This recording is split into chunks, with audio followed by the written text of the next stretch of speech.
নমস্কার, আপনারা শুনছেন প্রণমামী জগৎ জননীর নিবেদন শ্রী মায়ের আবির্ভাবের রহস্য কথা। এর 4টি পর্ব দেওয়া আছে প্রণমামী জগৎ জননীতে ও এই ভিডিওর ডেসক্রিপশন বক্সে, অবশ্যই শুনে আসুন। আজ শোনাব এর 5ম অর্থাৎ শেষ অংশ। শুরু করছি আজকের পাঠ। মায়ের বয়স যখন 11 বৎসর, তখন ওই অঞ্চলে ভীষণ দুর্ভিক্ষের আবির্ভাব হয়। মায়ের পিতার কিঞ্চিৎ ধান্য সঞ্চিত ছিল। তিনি নিজে দরিদ্র হইলেও চারিদিকের হাহাকারে অতিমাত্র বিচলিত হইয়া পোষ্যবর্গের ভবিষ্যতের কথা না ভাবিয়াই অন্নসত্র খুলিয়া দিলেন। এই ঘটনার বিবরণ শ্রী মায়ের ভাষায় এইরূপ পাই। একবার সেখানে কি দুর্ভিক্ষই লাগিল।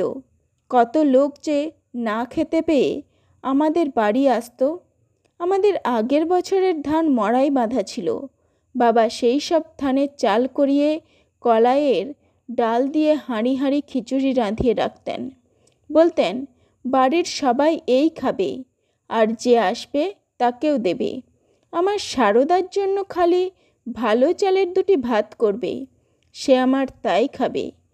একদিন এমন হতো, এত লোক এসে পড়তো যে খিচুড়িতে কুলোতো না।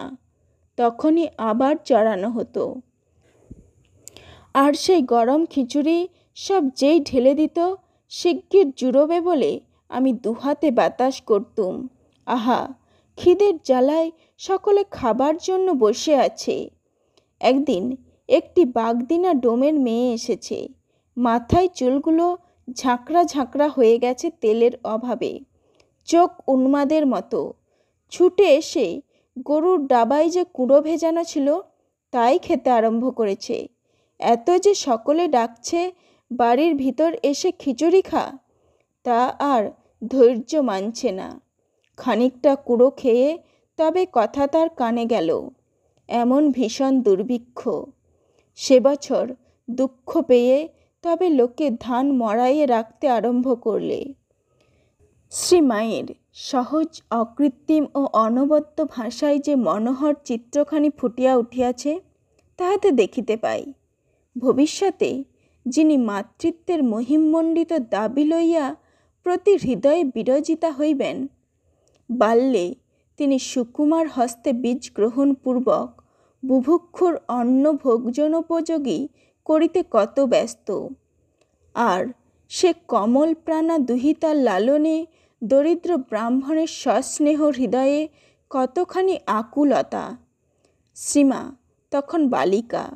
এ বাল্যলীলা অনেকটা অপরাপর পল্লীবালারই অনুরূপ, কিন্তু ইহারও মধ্যে অকস্মাৎ যেন অলৌকিক দৈবজ্যোতি বিচ্ছুরিত হইয়া চোখ ঝলসাইয়া দেয়।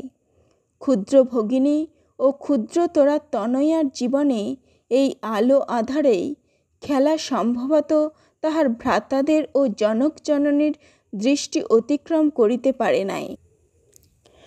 যদিও তাহারা মানবীয়ভাবে পরিচালিত হইয়া এই ছোট্ট মেয়েটিকে স্নেহশীলা ভগিনী ও সাধারণ দুহিতা রূপেই গ্রহণ করিতে চাহিয়াছিলেন।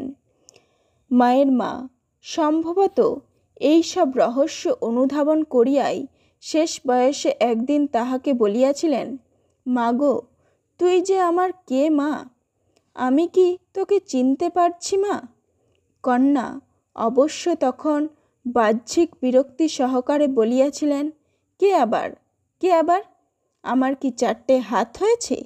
তাহলে তোমার কাছে আসবো কেন? ভগিনীরূপে সারদা দেবী কী করিয়াছিলেন তাহা মাতা পুত্রীর একদিনের কথাতেই প্রকাশ পায়। গর্ভধারিণী বলিলেন, সারদা, তোর মতন আমার যেন একটি মেয়ে হয় মা।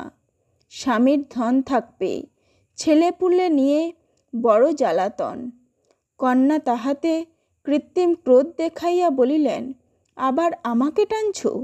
তোমার ছেলেপুলে আমি আবার এসে মানুষ করি। তথাপি স্নেহময়ী ও কর্মচঞ্চলা সুশীলা কন্যার শান্তিপ্রদ অতীত স্মরণপূর্বক শ্যামাসুন্দরী স্বীয় কথায় দরদ ঢালিয়া বলিলেন, তোকেই যেন আবার আমি পাই মা। কালীমামাও এক সময়ে এই কথারই সমর্থন করিয়া বলিয়াছিলেন, দিদি আমাদের সাক্ষাৎ লক্ষ্মী।